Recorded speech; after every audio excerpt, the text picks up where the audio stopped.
নবীজি বলতেছেন, বার্ধক্য চলে আসার আগেই, বুড়া হয়ে যাওয়ার আগেই, বার্ধক্য চলে আসার আগেই তোমরা যারা যুবক আছো যৌবনকালকে গুরুত্ব দাও।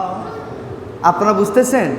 এই জন্য যুবক ভাইরা যারা আছেন, আমার যুবক ভাইদেরকে বলি, এটা কত দামি কথা, কত দামি কথা।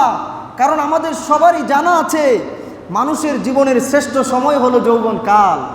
মানুষের জীবনে সকল কঠিন বাধা অতিক্রম করার এক অধম্য কর্মতৎপরতা ও দুর্বার উদ্যমের সময় হলো যৌবনকাল।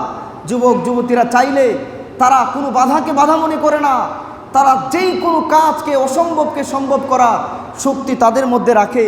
এই জন্য নবীজি বলতেন, এই যৌবনকালটা আল্লাহর ইবাদতে কাটানো যুবক যুবতীরা ওই দিন আল্লাহর আরশের ছায়ায় থাকবে, যেই দিন ওই আরশের ছায়া ব্যতীত আর কোনো ছায়াই থাকবে না।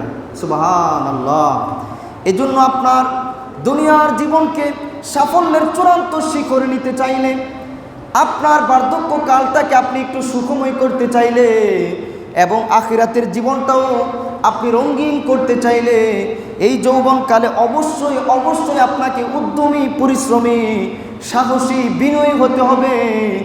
আমার আব্বাজান আমি প্রায় সময় বলি, ছোটবেলা থেকে বলতেন, পরিশ্রমে ধন আনে, পুণ্যে আনে সুখ, অলসে দারিদ্রতা, পাপে আনে দুঃখ। পরিশ্রমী হতে হবে আপনাকে। দুনিয়াতে অলস থাকলে অলস মস্তিষ্ক শয়তানের কারখানা।